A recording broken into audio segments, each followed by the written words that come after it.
Good to see you back, guys. Again, I'm back with a new tutorial related JavaScript DOM. And in this tutorial, you are going to learn two methods, querySelector and querySelectorAll. In our previous tutorials, we learned how we can target DOM element by ID, by class name, by tag name. But the problem is, if we need to target the different objects, in that case, you need to use three different methods. For ID, get element by ID. For class, get element by class name. And for tag, get element by tag name. But what if we had only one method to target all the elements? Who can target ID, class name and tag name? For that, JavaScript introduced two methods, querySelector and querySelectorAll. For querySelector, we need to type document.querySelector. Inside the round braces, we need to pass the CSS selector. And the similar way, if you want to use querySelectorAll, for that you need to type document.querySelectorAll. Inside the round braces, you need to pass CSS selector. But what is the difference between querySelector and querySelectorAll? If we use querySelector, it's going to target the first object. Maybe there are similar objects with same class name, but it's going to select the first one. But if you use querySelectorAll, it's going to target all the elements. That is the basic difference between two methods, querySelector and querySelectorAll. So without wasting your time, let's start the practical and see how it's works. As you can see, side by side, I open my Visual Studio Code editor and my browser using Live Server extension. And I already opened my previous document, index.html. And that's the JavaScript file where we practice our JavaScript methods. Let's use the first method, which is querySelector. So I'm going to remove all of these unnecessary lines. And here I'm going to type document.querySelector. querySelector. And inside the round braces, we need to pass the selector name. And here I use ID selector, header. For that, we need to use hashtag sign because it's an ID. If you use class name, in that case, you need to use dot before the class name. And I want to change the inner HTML of this element. For that, here we need to type inner HTML method, inner HTML equal to, inside the double quotes, I want to replace heading 1 tag with heading 2 tag. For that, here I'm going to use h2 tag, h2. And between these two tags, I'm going to type hello. And in the next line, and for get, again I'm going to use querySelectorAll. So here I'm going to replace get element by ID with querySelector. querySelector. And again, we need to use hashtag sign because we are selecting the element using its ID. That's why we need to use hashtag. And I want to return the inner HTML of this element.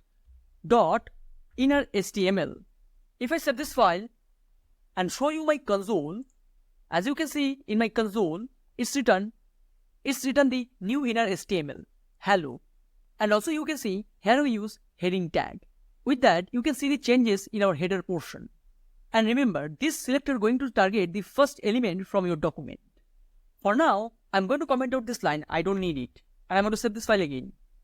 And now I'm going to show you another example of querySelector method. If I back to my index.html file, as you can see, there is a class name list. And we use the same class name 2 times. And if I select the class name, so I copy the class name list, and inside the main.js file, here I'm going to type querySelector, our class name list. But as I told you, for class name, we need to use dot. But if you notice, you can see it's written all the inner HTML from the first element. So using querySelector, we can set new value, otherwise we can get value. Now, let's talk about our second method, which is querySelectorAll. Let's see how it's works. If I type querySelectorAll and set this file, now you can see, oops, we need to remove the inner HTML because we are going to select multiple elements. Now you can see my console is written a node list. And the length of this list is 2. And if you notice, you can see, first we use the class name list with UL tag, then we use the class name list with paragraph tag. And if I show you my index.html file, first we use the class name with UL tag, and then we use the same class name with paragraph tag. The benefit of using this method is, here we can use class name, tag name, and ID name. Here we can use any type of selector to target the element. And similar to other method, if you want to target paragraph tag, for that, here you need to pass inside the square braces the index number 1. If I save this file, you can see the result. You can see in my console the complete paragraph tag. You can see the class name, you can see the content, etc. Let me show you another example of querySelectorAll. If I show you my index.html file, as you can see, we use UL tag multiple times. We use it in our content section, we use this tag in our sidebar section, also we use it in our menu section. And now I'm going to use the method by their tag name. So inside the round braces, we need to pass the tag name, and our tag name is UL. And also I'm going to remove the index number. For now I don't need it. If I save this file, you can see it's written the node list. And if I open this node list, you can see the total length of UL tag is 3. And one by one, if you want to return the inner HTML, yes, you can. For that, here you need to type square braces, and inside the square braces, we need to pass the index number. I want to return index number 2. Then, we need to use dot inner HTML. If I save this file, you can see in my console, it's written all the inner HTML section from index number 2. It's written the sidebar menu list items, home, about us, gallery, contact us, etc. And now I'm going to use little advanced CSS selector.